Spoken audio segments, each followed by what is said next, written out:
And welcome to नए classes. आज हम पढ़ेंगे जीरो ऑर्डर केमिकल रिएक्शन। ठीक है बेटा, तो स्टार्ट करते हैं।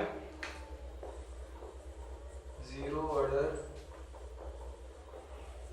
रिएक्शन। हमने पढ़ा था कि ऑर्डर जो होता है डिफरेंट टाइप की केमिकल रिएक्शन में ऑर्डर डिफरेंट आ सकता है। हमने रेट लॉ पढ़े थे, ठीक है। तो रेट लॉ के हिसाब से हमने पढ़ा था कि जो रेट लॉ एक्सप्रेशन आप लिखोगे, उस रेट लॉ एक्सप्रेशन में जो कंसेंट्रेशन की पावर आएंगे, उस पावर का अगर सम लेते हो तो आपका ऑर्डर बनेगा। तो ऑर्डर की वैल्यू पॉजिटिव में मतलब फ्रैक्शन में आ सकता है, और नहीं तो होल नंबर में भी आ सकता है, या तो फिर जीरो में आ सकता है। तो पहले हम पढ़ेंगे, अगर ऑर्डर का वैल्यू जीरो आया तो उसको बोलेंगे जीरो ऑर्डर रिएक्शन। ओके, तो देखो, तो जीरो ऑर्डर रिएक्शन किसको हम बोलेंगे? Those chemical reaction in which the rate of reaction is directly proportional to concentration of reactant raised to the power 0। अगर concentration of reactant जो है उसकी to the power 0 आता है, तो पावर अगर 0 आया तो order of reaction क्या हो जाएगा? Zero order reaction. तो those chemical reaction in which the rate of reaction is directly proportional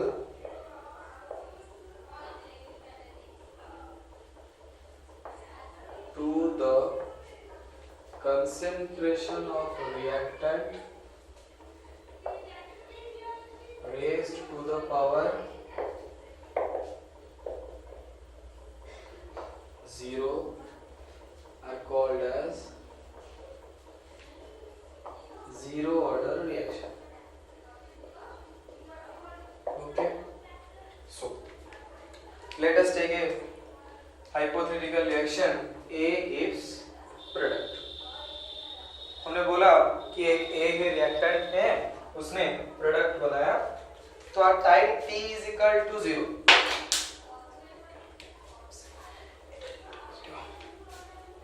at time t is equal to 0, initial concentration of A, let initial concentration of A is equal to small a, or I can say it as C naught।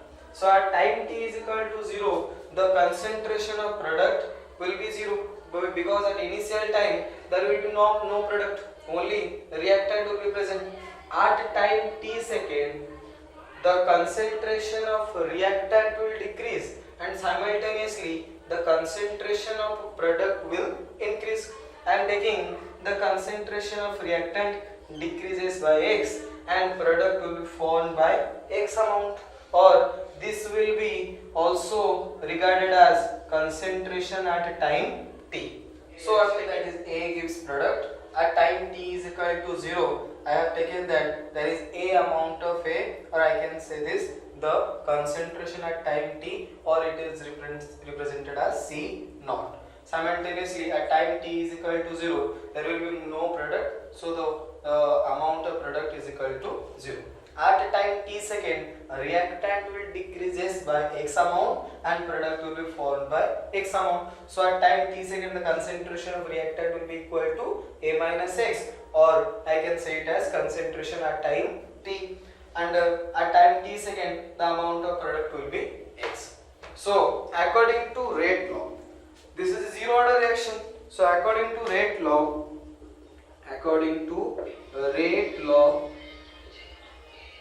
so I am taking a chemical reaction, that is A gives product at time t is equal to 0, the concentration of A is A amount, or I can say it as C naught, that is concentration at time 0।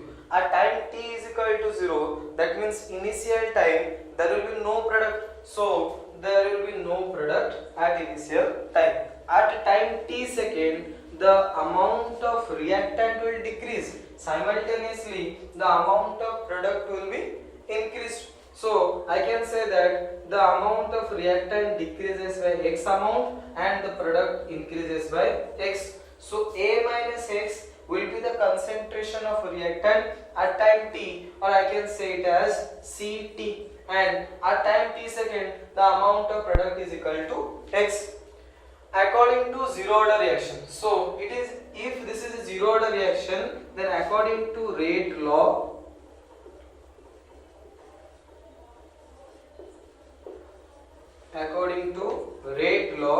the rate of reaction will be directly proportional to concentration of A raised to the power 0, because I have already taken that this is a zero order reaction. So rate of reaction is directly proportional to concentration of A raised to the power 0, or I can say that R is equals to K into A concentration of A raised to the power 0, where K is equals to the rate constant. K equals to rate constant of the reaction. Okay. Here A to the power 0, something to the power 0 is equals to 1. You already know that. So I can say that R is equals to K and A to the power 0 will be 1.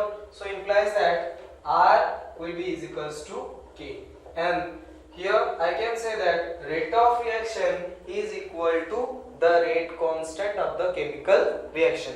तो rate of reaction जो आता है ये rate constant के बराबर आएगा बेटा. तो rate of reaction equal to rate constant जो आएगा ये सिर्फ और सिर्फ जीरो ऑर्डर के लिए वैलिड होती है, और किसी भी आप रिएक्शन लो तो उसमें वैलिड नहीं होता है. तो this is only applicable for zero order reaction. Okay, it is very important. You have to note that. So for zero order reaction, the rate of reaction will be is equals to rate constant. The rate of reaction is defined as the rate of change of concentration of reactant or product with respect to time. तो rate of change of concentration मतलब A जो है reactant वो कितना amount में change हुआ, या फिर प्रोडक्ट जो ले रहे हो वो कितने अमाउंट में चेंज हुआ. तो यहाँ पर आप देखोगे A इनिशियल टाइम पर था, कंसेंट्रेशन इसका A और C नॉट. अब T टाइम पर ये डिक्रीज हुआ x अमाउंट में और ये T टाइम पर इंक्रीज हुआ x अमाउंट में. तो कितना चेंज हुआ, x अमाउंट का चेंज हुआ. तो रेट ऑफ चेंज इधर आ जाएगा, that is equals to dx with respect to time मतलब dt. तो here I can write with in replacing rate of reaction R is equal to dx by dt, so it will be is equal to k. तो R is equal to k, or I can say that dx by dt is equal to k. This is called as the differential rate equation for zero order. So this is the differential rate equation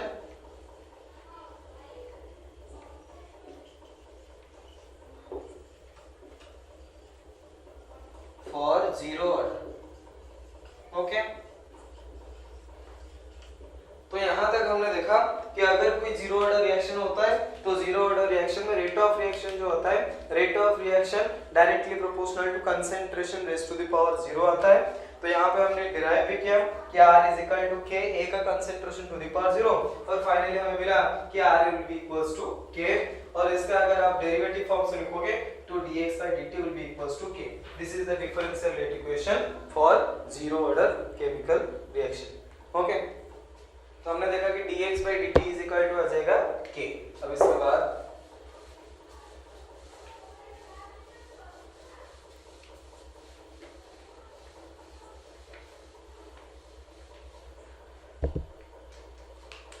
तो dx by dt is equal to आपका आया K. So now it will be dx and I will multiply dt after K. So dx will be is equal to K dt. Now integrating both sides,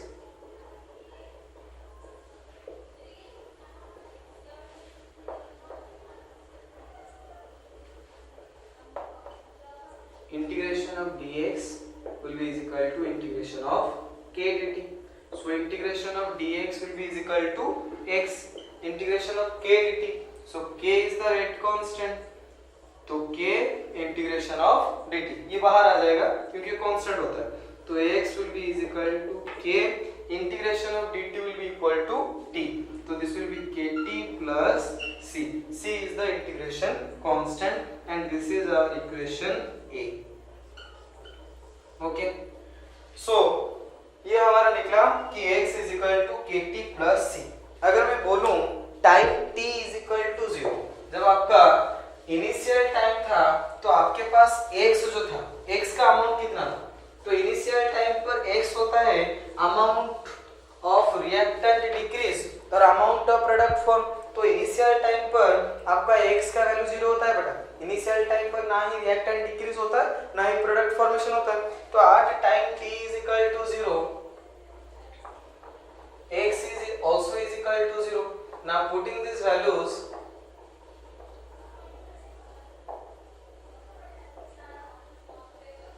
in equation 1, sorry, A, I can write x is equal to kt plus c. At x I will replace 0. Here at time t I will place 0 plus c. So implies that c is equal to 0. Now putting the value of c,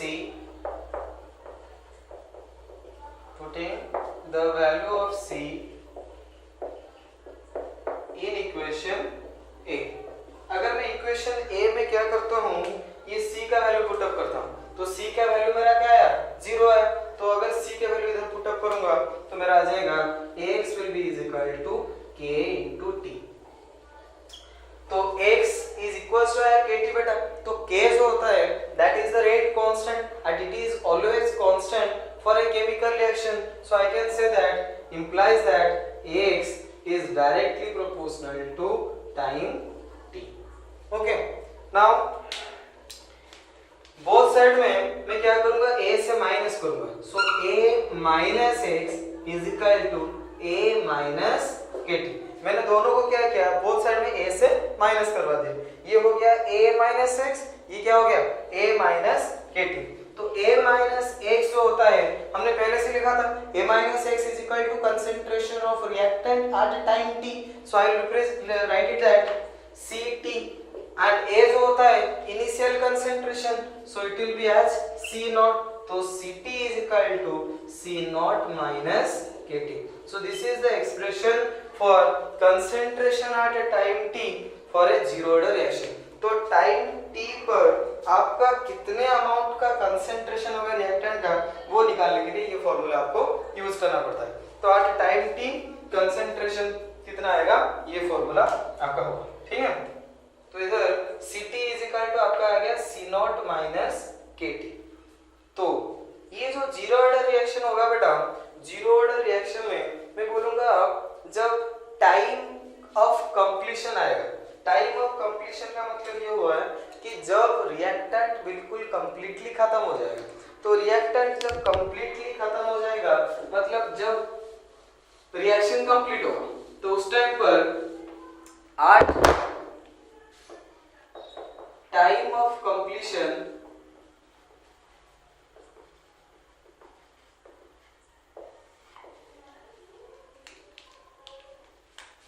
t is equal to t completion and आपका जो C not था वो initial concentration था. Ct क्या था, concentration at time t. जब time t आ जाएगा completion time, तो मतलब जहां पर रिएक्शन बिल्कुल कंप्लीट हो रहा है बेटा, तो उस टाइम पर रिएक्टेंट की अमाउंट क्या हो जाएगी, 0. तो at t is equal to completion time, तो आपका Ct जो आ जाएगा, Ct इज इक्वल टू क्या आ जाएगा, 0. तो अगर मैं वैल्यू पुट अप करूं, equation, let this equation is equal to I. तो now putting the equation, putting these values in equation I. अगर मैं इक्वेशन I में ये वैल्यू पुट अप करूंगा तो मेरा आ जाएगा Ct is equal to C naught minus Kt. तो Ct पर मैं लिखूंगा 0, ये आ जाएगा C naught minus K into time of completion. Okay, तो ये आ जाएगा टाइम ऑफ कंप्लीशन. तो implies that time of completion will be is equal to C naught divided by K. तो एक जीरो ऑर्डर रिएक्शन को कितने टाइम लगेगा कंप्लीट होने के लिए, वो निकालने के लिए फॉर्मूला आएगा time equal to C naught divided by K. ठीक है, तो ये आती है एक जीरो ऑर्डर रिएक्शन कितने टाइम में कंप्लीट होता है उसका formula. Study about half life period. So what do you mean by half life period? The time required to complete half of the initial concentration of reactant is called as half life period. Total में जितना आपका concentration होता है उसका आधा खत्म करने के लिए जितना टाइम कंज्यूम होती है उसको आप बोलते हो half life period. The time required to consume half of the initial concentration of reactant is called as half life period. So the time required to consume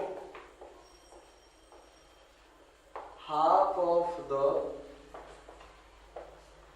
initial concentration of reactant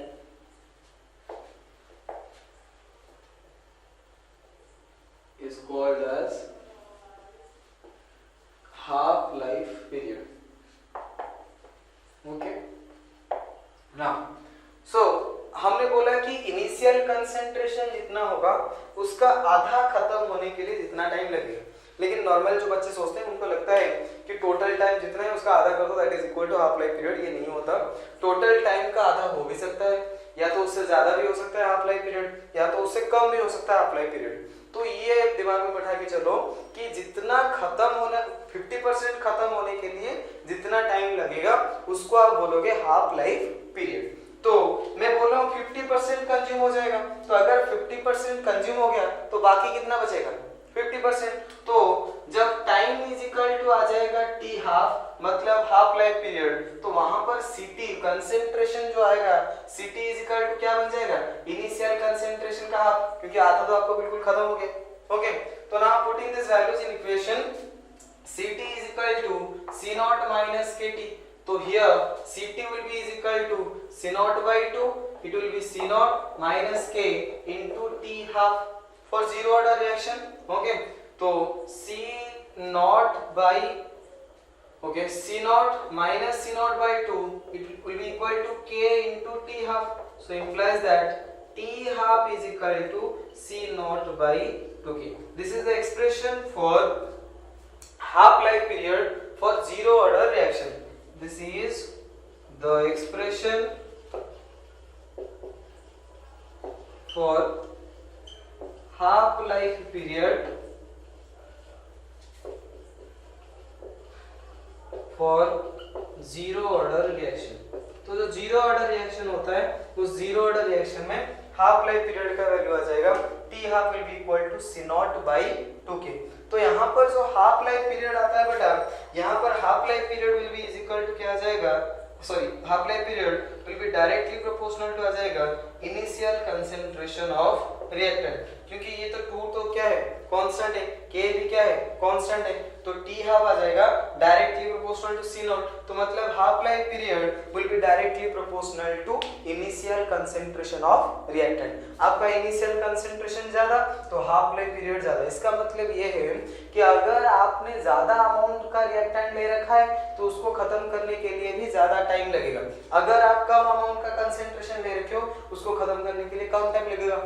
कब, जब आप reaction लो ले रहे हो वो reaction क्या होना चाहिए जीरो ऑर्डर रिएक्शन होना चाहिए। तो in zero order reaction half life period and also the time of completion directly proportional to क्या आता है इनिशियल कंसेंट्रेशन ऑफ रिएक्टेंट। तो इधर हाफ लाइफ पीरियड जो है वो इनिशियल कंसेंट्रेशन का डायरेक्टली प्रोपोर्शनल आ रहा है, तो इनिशियल कंसेंट्रेशन जितना ज्यादा होगा उसी हिसाब से हाफ लाइफ पीरियड भी क्या आ जाएगा ज्यादा। और ये सिर्फ और सिर्फ कहां पर आता है जीरो ऑर्डर केमिकल रिएक्शन पर। अब आते हैं graphs of zero order reaction.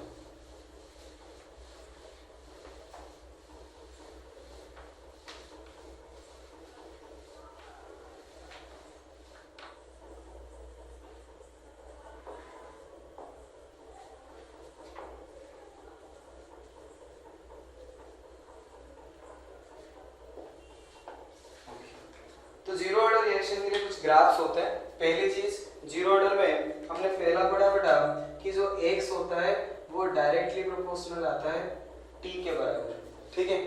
तो x अगर डायरेक्टली प्रोपोर्शनल टू t आता है तो अगर हम x और t के बीच में ग्राफ बनाए तो डायरेक्टली प्रोपोर्शनल वाला ग्राफ आ जाएगा. This will be x directly proportional to t. Amount of substance change t is equal to time t. ये एक ग्राफ. दूसरा ग्राफ हमारा आता है Ct is equal to C not minus Kt. तो Ct is equal to C not minus Kt है. अगर हम कंसेंट्रेशन एट टाइम का ग्राफ बना दें, कंसेंट्रेशन ऑफ रिएक्टेंट का ग्राफ, दैट इज Ct का ग्राफ विथ रेस्पेक्ट टू अगर हम टाइम t बनाएंगे तो ग्राफ ऐसा आएगा. अब देखो Ct जो है वो मैंने y एक्सिस में प्लॉट किया है, तो this is just like y. Time को मैंने x एक्सिस में प्लॉट किया है तो ये बन गया मेरा x. तो ये बिल्कुल एक रिएक्शन लग रहा है इस टाइप का, y is equal to c minus mx. ठीक है, या फिर मैं बोलता हूँ स्ट्रेट लाइन का इक्वेशन होता है c plus mx mx plus c. तो इधर mx प्लस c हुआ तो ये c naught is equal to intercept बन गया और स्लोप मेरा क्या बन गया माइनस के, और x एक्सिस पर टाइम है और y एक्सिस पर क्या है कंसंट्रेशन एट टाइम t. तो ग्राफ बनेगा c नॉट से स्टार्ट होगा तो ये हो गया मेरा c not, this is c nought. और ये स्लोप जो है स्लोप किसमें बेटा नेगेटिव में है, तो नेगेटिव स्लोप अगर है तो इस टाइप का ग्राफ बनेगा इस डायरेक्शन से. तो ये ऐसे.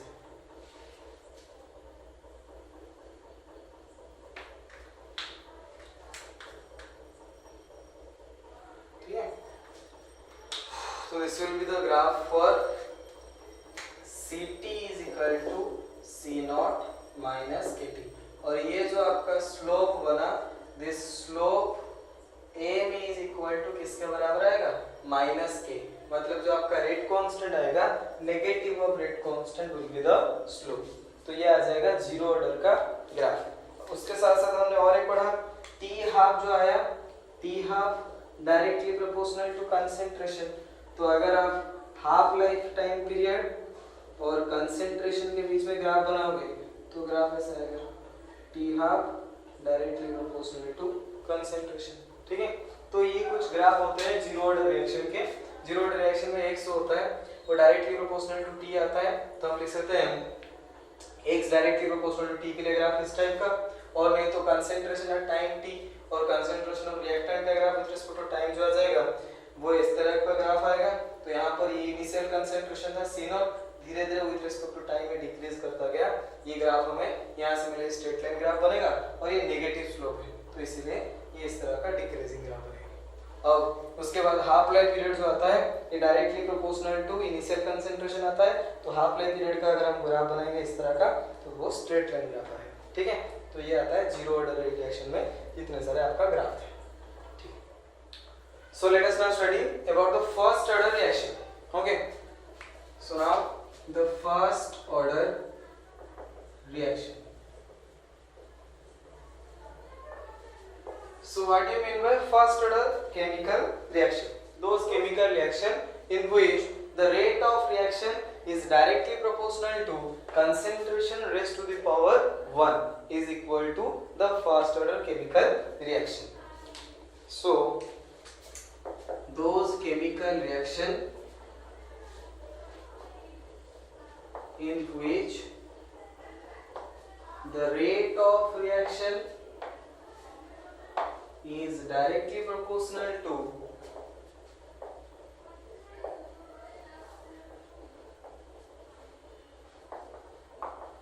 the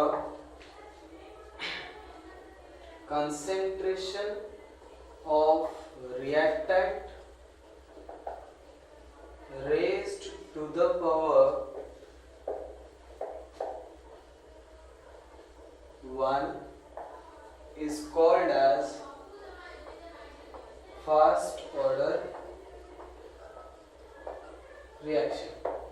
Okay, so let us consider a hypothetical reaction, that is A gives product. So at time t is equal to 0, amount of A will be equal to A. Then at that time there will be no product. At time t second, the amount of reactant will decrease and the amount of product will increase simultaneously. Let us consider the amount of reactant decreases by x and the amount of product increases by x. So it will be the concentration at time t, and A is equal to the concentration at time 0. This is equal to C naught and this is equal to C t.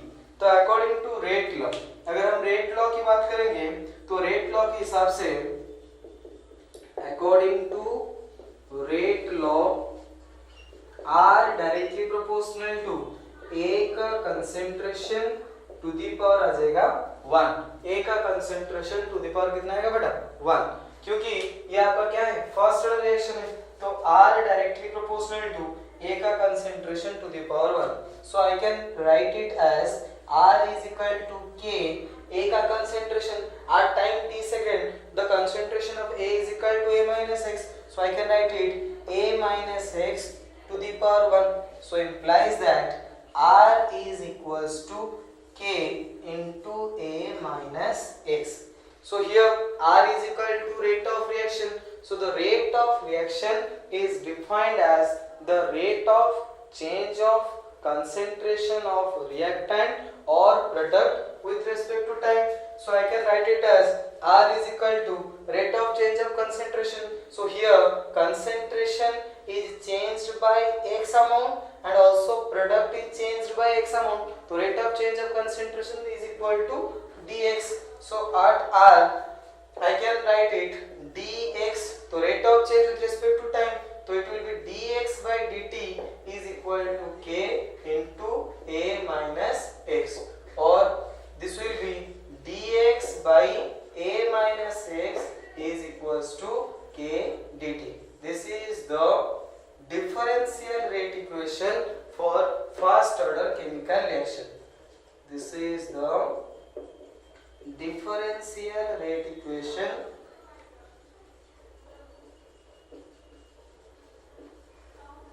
for first order reaction.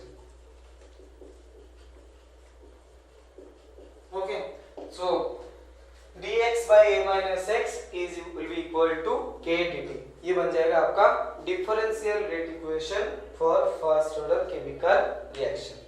तो अगर मैं इसको ऐसे भी लिख सकता हूं,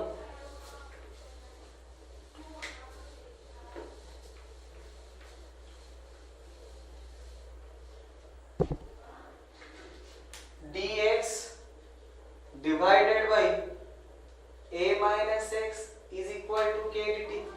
Now integrating both sides,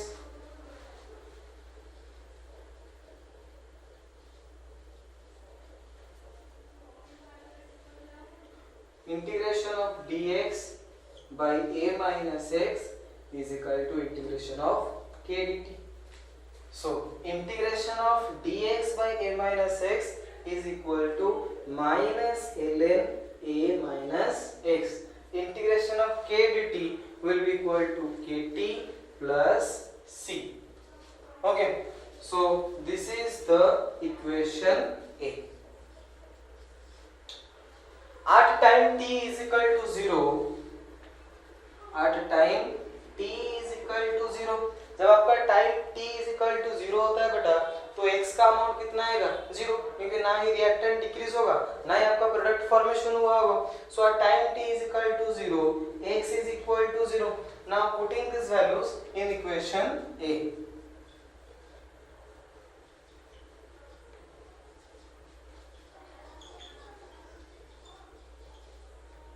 In equation A, अगर आप इक्वेशन A में ये वैल्यू पुट अप करते हो तो क्या आएगा, यहाँ पे आते हैं.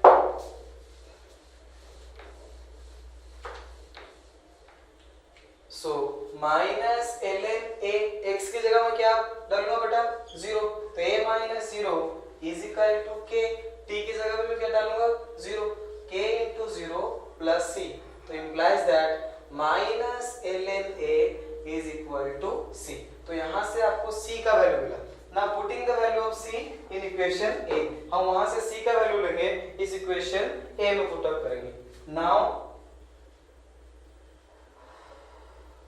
putting the value of C in equation A minus ln A minus x is equal to KT minus ln A implies that अगर मैं ln A को इधर ले आता हूँ बेटा तो ln A minus ln A minus x will be is equal to KT.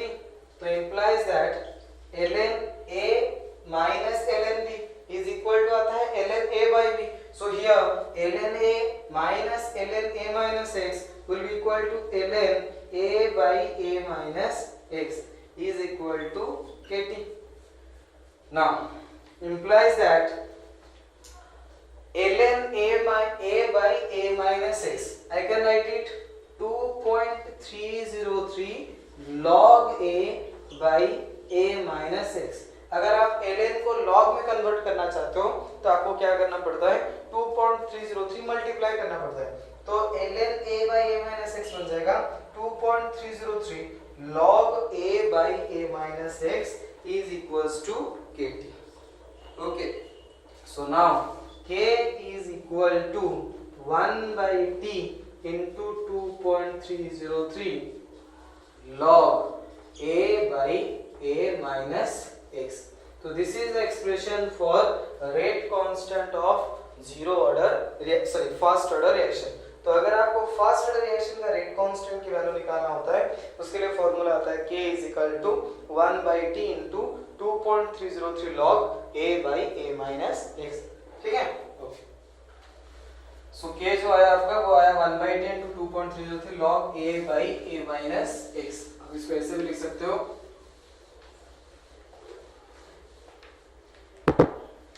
K will be equals to 1 by T into 2.303 log A. A is equal to होता है बेटा initial concentration. This will be C naught and A minus x is equal to final concentration or concentration at time t. It will be written as Ct. So it is also the formula for calculating the rate constant. So K will be equals to 1 by T into 2.303 log C naught by Ct. तो ये भी एक formula आ जाएगा और ये भी एक formula आएगा. अगर आपको टाइम पीरियड निकालने के लिए पूछा तो आप इससे टाइम पीरियड भी निकाल सकते हो. T will be equals to 1 by K into 2.303 log A by A minus x or T is equals to 1 by K into 2.303 log C naught by Ct. Okay, so ये आपका rate constant का formula हुआ और time period निकालने का formula for first order chemical reaction. अब आता है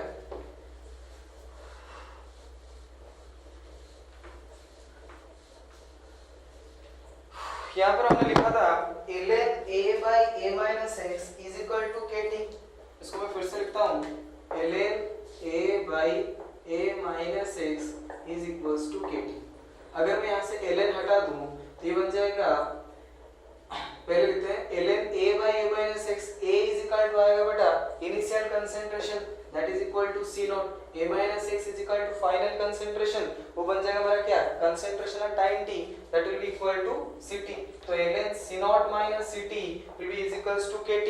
So अगर मैं यहाँ से ln को हटाता हूँ ये आ जाएगा C naught by Ct is equals to आ जाएगा KT. ये आ जाएगा e to the power KT. तो C naught by Ct is equals to e to the power KT. So implies that Ct is equal to C naught divided by e to the power KT. So implies that Ct is equal to C naught into e to the power minus KT. So this is the relationship between concentration at time t and with respect to the time period. तो यहाँ पर जो concentration आएगा वो time period के साथ exponentially क्या होगा बेटा डिक्रीज करेगा. ठीक है, तो ये आ जाएगा आपका पूरा फर्स्ट ऑर्डर केमिकल रिएक्शन का डेरिवेशन. अब फर्स्ट ऑर्डर केमिकल रिएक्शन जो होता है ये एक्सपोनेंशियली क्या करेगा डिक्रीज करेगा. तो अगर ये एक्सपोनेंशियली डिक्रीज करेगा तो इसका वैल्यू जो आता है कंप्लीटली जब C2 0 आएगा ये इनफाइनाइट टाइम पर आएगा. या तो फिर हम इसको ऐसे बोल सकते हैं कि first order reaction never completes, या तो फिर हम ऐसे बोल सकते हैं कि time of completion for first order reaction is equals to infinite. ये इनफाइनाइट टाइम पर जाके फर्स्ट ऑर्डर रिएक्शन जाके कंप्लीट होता है। अब आते हैं half life period of first order reaction. तो half life period for first order reaction हमने बोला था बेटा, हाफ लाइफ पीरियड क्या होता है? The time period in which half of the initial concentration of reactant will be consumed. जितने time period में आपका पूरा जो कंसंट्रेशन होता है इनिशियल अमाउंट में, उसका जब आधा खत्म होता है वो उस टाइम को आप बोलते हो हाफ लाइफ पीरियड। तो आज हाफ लाइफ पीरियड t बन जाएगा t हाफ, और कंसंट्रेशन ऑफ टाइम t जो आ जाएगा वो आ जाएगा इनिशियल कंसंट्रेशन का हाफ, क्योंकि आपका आधा कंसंट्रेशन तो ऑलरेडी कम कंज्यूम हो गया, तो बाकी जितना रहा वो आधा। तो Ct will be is equal to C0/2, मतलब इनिशियल कंसंट्रेशन का क्या आ जाएगा? हाफ। तो अगर ये वैल्यू हम पुट अप करेंगे K is equals to 1/T into 2.303 log C0/Ct में, ये हमारा इक्वेशन था। अब इसमें ये वैल्यू को पुट अप करते हैं, इंप्लाइज दैट आ जाएगा K is equal to 1/T half into 2.303 log C0, Ct is equal to क्या बन जाएगा बेटा?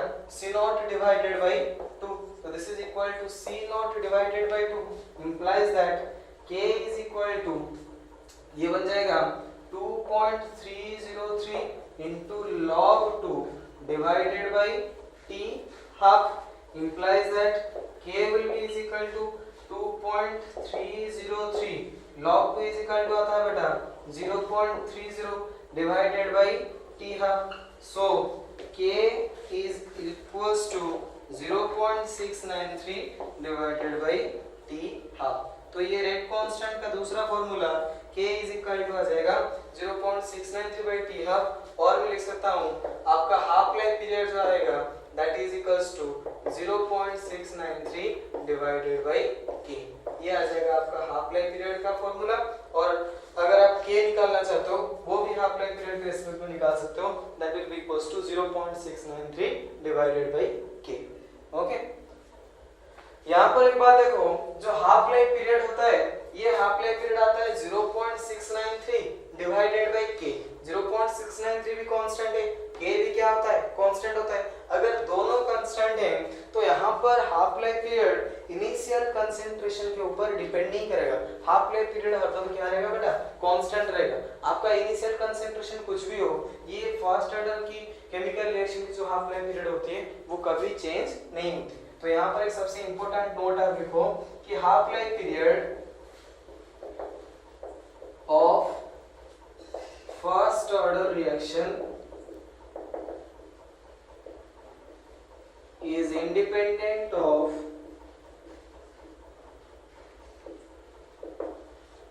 initial concentration of reactant। तो इनिशियल कंसंट्रेशन ऑफ रिएक्टेंट से ये हाफ लाइफ पीरियड क्या करता है? डिपेंड नहीं करता। Half life period first order reaction का कांस्टेंट होता है, तो इसलिए ये आता है 0.693 by K।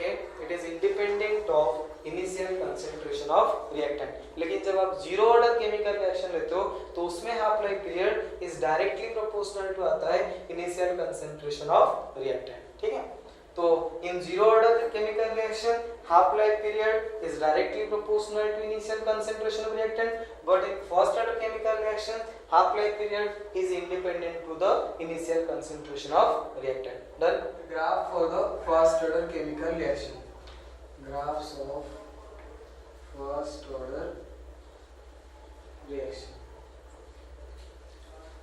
पहला ग्राफ आपका आता है Ct is equal to आता है C0 into e to the power minus k2। ठीक है, तो इसका अगर आप ग्राफ बनाओगे तो ग्राफ किस टाइप का बनेगा? ये देखो, ये आ जाएगा कंसंट्रेशन एट टाइम t और ये टाइम पीरियड। ठीक है, तो ये कंसंट्रेशन ऑफ रिएक्टेंट का graph that is Ct with respect to time का हम ग्राफ बनाएंगे। तो यहाँ पर आप देखो Ct इज इक्वल टू आता है C0 into e to the power minus kt। Ct is equal to C0 into e to the power minus kt का मतलब ये है कि जो कंसंट्रेशन ऑफ टाइम टी आ रहा है वो टाइम के साथ एक्सपोनेंशियल क्या कर रहा है, वेरी कर रहा है। वो टाइम के साथ एक्सपोनेंशियल क्या होगा बेटा, डिक्रीज करेगा। तो अगर एक्सपोनेंशियल डिक्रीज करेगा तो ग्राफ इस टाइप का बनेगा। तो this is the exponential decrease of the concentration. तो ये आ जाएगा Ct is equal to C nought into e to the power minus kt का ग्राफ। और ये जो आपका इनिशियल टाइम पर time t is equal to 0 पर जो कंसंट्रेशन आया वो कंसंट्रेशन इज इक्वल टू क्या बनेगा, C नॉट। तो इनिशियल कंसंट्रेशन आपका इतना था, धीरे धीरे विद रिस्पेक्ट टू टाइम क्या हो जाएगा, डिक्रीज हो जाएगा। ठीक है, तो ये ग्राफ आया concentration of reactant that is Ct with respect to time period for first order reaction. अब दूसरा, अगर आप ग्राफ लेते हो ln Ct का साथ ln Ct का graph with respect to time period, ln Ct जब लोगे आप कुछ भी ग्राफ लो, अगर आप लॉगरिथमिक ले लेते हो तो ग्राफ क्या हो जाएगा, स्ट्रेट हो जाएगा। तो यही ग्राफ होगा, ये बिल्कुल अब स्ट्रेट लाइन में आएगा। स्ट्रेट लाइन का मतलब ये है, ये ग्राफ जो से कर्व था अब ये बिल्कुल स्ट्रेट में आ जाएगा और ये इसको टच नहीं करेगा क्योंकि इनफाइनाइट टाइम पर जाके रिएक्शन खत्म होता है। तो ln Ct का ग्राफ टाइम के साथ इस टाइप का आएगा। अगर आप बोलोगे किस टाइप से आया एक्चुअली ग्राफ, हम तो बिल्कुल इसको देख के बना दिए। एक्चुअली क्या होता है, हमने ग्राफ बनाया, जो बनाया था थ्योरी वो था ln C nought by Ct is equal to kt। तो implies that ln C nought minus ln Ct is equal to kt, implies ln Ct is equal to ln C nought minus kt। तो यहाँ पर ln Ct को मैंने लिया है y axis पर, सो ये मेरा हो गया y। अब टाइम को लिया मैंने x एक्सिस पर, ये मेरा हो गया क्या, x। तो ये बिल्कुल मैं लिख सकता हूँ y is equal to c plus mx। तो यहाँ पर जो m है और मेरा स्लोप में इसको बोल सकता हूँ, ये आ जाएगा किसके बराबर बेटा, माइनस k के बराबर। तो ln Ct और टाइम के साथ अगर मैं ग्राफ बनाऊंगा तो ये बनेगा ln Ct is equal to ln C not minus kt। और ये ग्राफ जो इक्वेशन है that is similar to the equation of straight line. तो y is equal to c plus mx।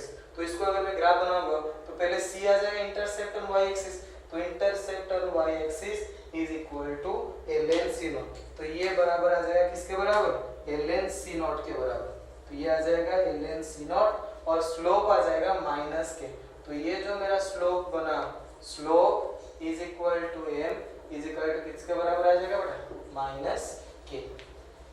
तो ये आ जाएगा ln Ct का graph with respect to time. अब अगर मुझे दिया log Ct का graph with respect to time, तो ग्राफ कैसे बनेगा, log Ct का ग्राफ अगर देता है तो ये इस टाइप का ग्राफ आ जाएगा। ये वही है, लॉगरिथमिक ग्राफ है तो बिल्कुल सेम वही आ जाएगा, लेकिन स्लोप थोड़ा सा अलग। स्लोप थोड़ा सा क्यों अलग आएगा, आपका यहाँ पर जो इक्वेशन आया, इक्वेशन आपका क्या आया, ln Ct is equal to ln C not minus kt। ठीक है, अब इंप्लाइज दैट मैं लिख सकता हूँ 2.303 log Ct is equal to 2.303 log C not minus kt। तो implies that log Ct is equal to log C naught minus k by 2.303 into t। तो यहाँ पर मुझको ग्राफ बनाना है log Ct का graph with respect to time period t। तो अगर log Ct का graph with respect to time period t में बनाऊं तो ये हो जाएगा मेरा y एक्सिस पे y और time is equal to x axis में। तो this is similar to the straight line equation y is equal to mx plus c। और यहाँ पर स्लोप का वैल्यू आ जाएगा m is equal to minus k by 2.303। ठीक है, तो यहाँ पर अगर मैं बोलूँ कि ग्राफ क्या बनेगा log Ct और टाइम के बीच में, बिल्कुल सेम ग्राफ, लेकिन ये जो स्लोप मेरा आया, स्लोप का वैल्यू बन जाएगा माइनस के डिवाइडेड बाई 2.303।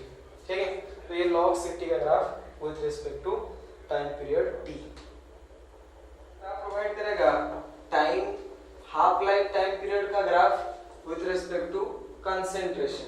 तो हाफ लाइफ टाइम पीरियड का अगर concentration initial concentration C naught के साथ ग्राफ दिया बेटा, तो हाफ लाइफ टाइम पीरियड जो आता है वो इंडिपेंडेंट ऑफ इनिशियल कंसेंट्रेशन आता है, क्योंकि half life time period is equal to K by 0.693 divided में आता है K। तो हाफ लाइफ टाइम पीरियड ये कांस्टेंट आता है, इनिशियल कंसेंट्रेशन के ऊपर डिपेंड नहीं करेगा, तो ये बिल्कुल पैरेलल टू द कंसेंट्रेशन ऐसे आएगा। अब कंसेंट्रेशन कुछ भी लो, हाफ लाइफ टाइम पीरियड क्या आ जाएगा, कांस्टेंट आ जाएगा।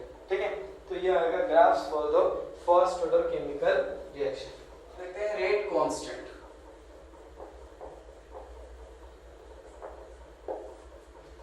सो रेट कांस्टेंट क्या होता है, हमने पहले पढ़ा है बेटा, रेट ऑफ रिएक्शन। उसी तरह एक टर्म आता है that is called as rate constant. हम एक रिएक्शन लेते हैं, let us consider reaction AA plus BB gives product. So according to rate law,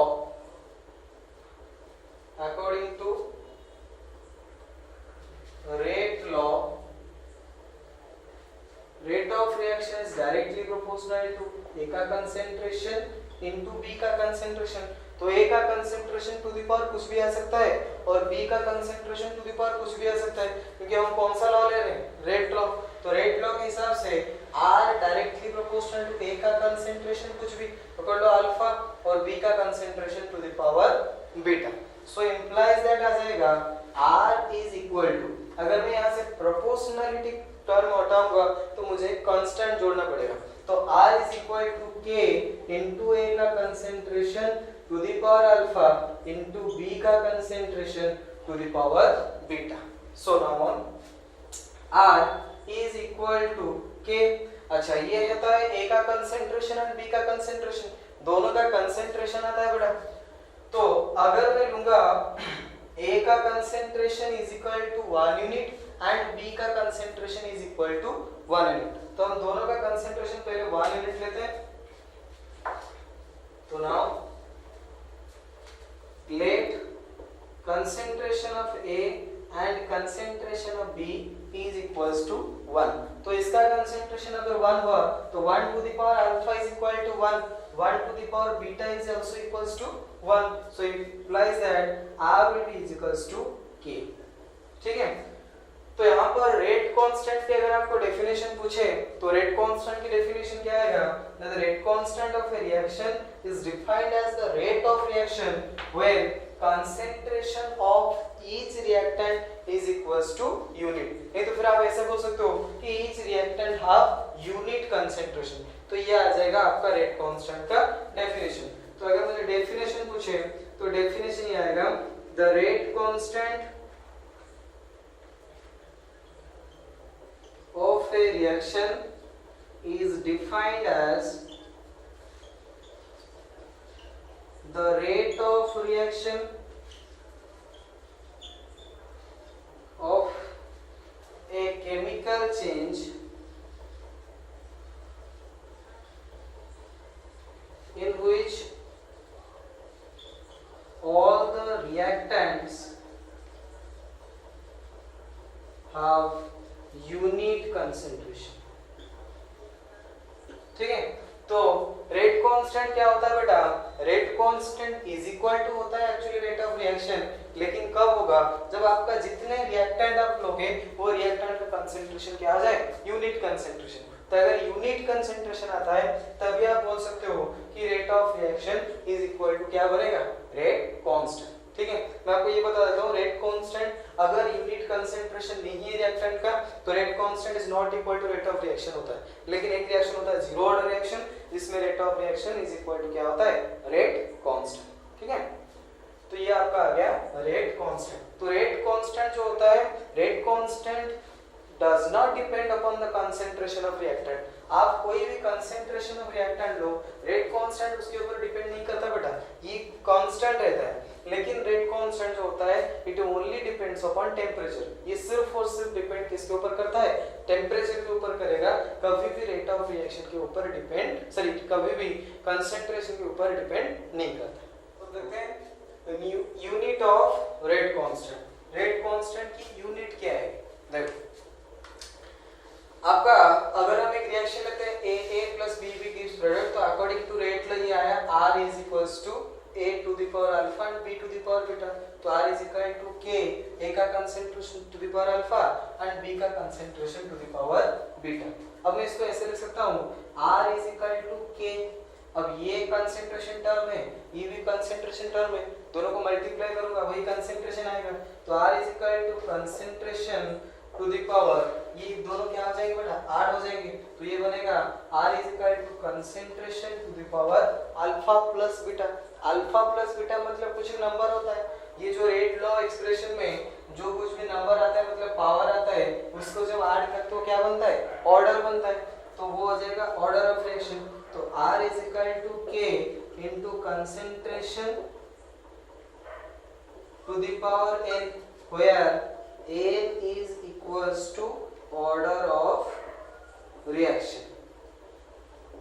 Okay, so now K is equal to R divided by concentration to the power n. Okay, तो यहाँ पर मैं लिख सकता हूँ K is equal to R। R क्या होता है बेटा, rate of change of concentration with respect to time. तो मतलब कंसेंट्रेशन को हमें किस में डिवाइड करना पड़ता है, टाइम पर। तो ये जो रेट ऑफ रिएक्शन होता है इसका यूनिट आ जाएगा कंसेंट्रेशन का यूनिट डिवाइडेड बाय टाइम, और ये पहले से हमारा है concentration to the power n। Okay, तो अब ये डिवाइड जब करोगे, ये है कंसेंट्रेशन टू द पावर 1, ये है concentration to the power n, तो ये आ जाएगा आपका implies that K is equal to concentration to the power 1 minus n, और ये बन जाएगा टाइम टू द पावर -1। तो implies that K is equal to concentration, concentration आ जाएगा mole litre inverse to the power 1 minus n, और time का आता है सेकेंड, तो ये आ जाएगा सेकेंड इनवर्स। तो implies that K is equal to mole to the power 1 minus n, mole to the power 1 minus n बन गया, लीटर टू द पावर -1, तो -1 मल्टीप्लाई करोगे तो ये बन जाएगा litre to the power n-1, और ये क्या आ जाएगा सेकेंड इनवर्स। तो K का जो जनरल यूनिट आप याद रख सकते हो जनरल फॉर्म में, that is equal to mole to the power 1 minus n, ये बन जाएगा litre to the power n-1, और ये बन जाएगा आपका सेकेंड टू द पावर -1। तो this is the generalised formula for the unit of rate constant for any order reaction. यहाँ पर n जो आता है n इज इक्वल टू बनेगा ऑर्डर ऑफ रिएक्शन। ठीक है, तो आप अगर कुछ भी रिएक्शन आपको दे जाए तो उसमें आप ऑर्डर ऑफ रिएक्शन याद रख सकते हो। कैसे, आपको सिर्फ ये फॉर्मूला याद रखना पड़ता है। ये फॉर्मूला अगर याद है, आपको कोई भी ऑर्डर दो आप खुद बना सकते हो। जैसे कि हम एग्जांपल लेते हैं,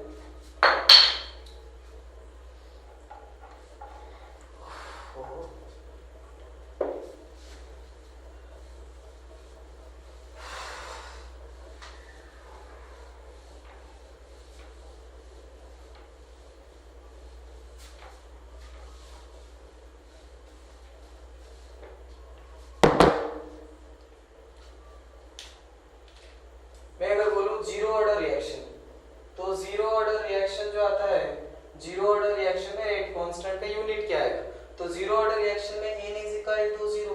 तो अगर मैं n की वैल्यू 0 इधर पुट अप करूंगा तो मुझे k का यूनिट मिल जाएगा। तो k इज इक्वल टू आ जाएगा mole to the power 1 minus 0, litre to the power 0 minus 1 and second to the power -1। तो k का यूनिट आएगा मोल लीटर इनवर्स, एंड ये बन जाएगा सेकंड इनवर्स। तो जीरो ऑर्डर रिएक्शन के लिए रेट कांस्टेंट का यूनिट बनेगा मोल लीटर इनवर्स सेकंड इनवर्स। उसी तरह अगर आपको दिया फर्स्ट ऑर्डर रिएक्शन, तो फर्स्ट ऑर्डर रिएक्शन में n जो आता है दैट इज इक्वल टू 1। तो अगर n का वैल्यू 1 आया तो k इज इक्वल टू बनेगा mole to the power 1 minus n, तो 1 minus 1 litre to the power n-1, तो it will be 1 minus 1 and second inverse. तो k is equal to mole to the power 0 मतलब 1, litre to the power 0 मतलब 1, तो बाकी रह जाएगा क्या सेकंड इनवर्स।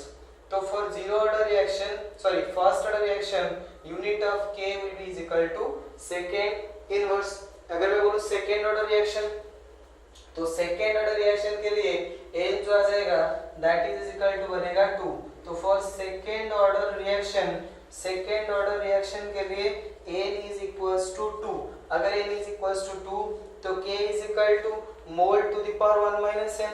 तो n की जगह मैं डालूंगा बेटा 2, तो 1 माइनस 2 ये बन जाएगा लीटर 2 माइनस 1 और ये बन जाएगा second to the power minus 1।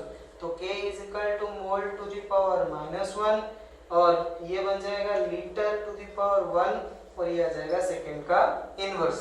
सो ये आ जाएगा आपका unit of rate constant for second order reaction. उसी तरह अगर आपको एक फ्रैक्शनल ऑर्डर दे दे, फ्रैक्शनल ऑर्डर मतलब इफ ऑर्डर ऑफ रिएक्शन आ गया ऑर्डर इज इक्वल टू 3/2, आपको पूछेगा 3/2 ऑर्डर है तो उसका रेट कांस्टेंट का यूनिट क्या आ जाएगा, तो K इज इक्वल टू आ गया mole to the power 1 minus 3/2 litre to the power 3/2 minus 1 और ये सेकंड इनवर्स उस फॉर्मूले से मैंने लिया बेटा। तो K इज इक्वल टू आ जाएगा mole to the power minus 1/2 sorry mole to the power 1/2 ये आ जाएगा माइनस 1/2 ये आ जाएगा प्लस 1/2 और ये सेकेंड का इनवर्स।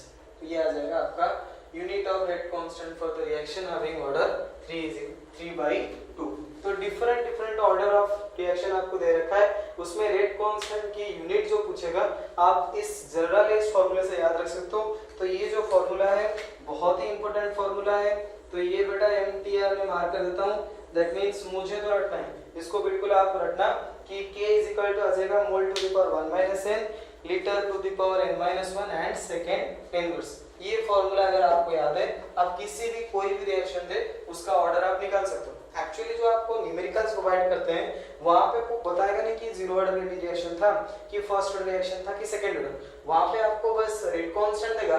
रेट कांस्टेंट की यूनिट से आपको याद रखना पता लगाना पड़ता है कि एक्चुअली वो जीरो ऑर्डर है कि फर्स्ट ऑर्डर है। मतलब मैं अगर बोलूं कि rate constant of reaction is 25 second inverse, तो सेकंड इनवर्स मतलब कहां पर जाएगा बेटा, फर्स्ट ऑर्डर। मैं बोलूंगा rate constant of reaction is equal to 10 mole litre inverse second inverse, तो इसका मतलब ये है कि कौन सा ऑर्डर है, जीरो ऑर्डर। तो आपको अगर रेट कांस्टेंट का यूनिट पता है तो आपको ऑर्डर ऑफ रिएक्शन भी पता लगेगा। ठीक है, तो यहाँ पे आपको ये याद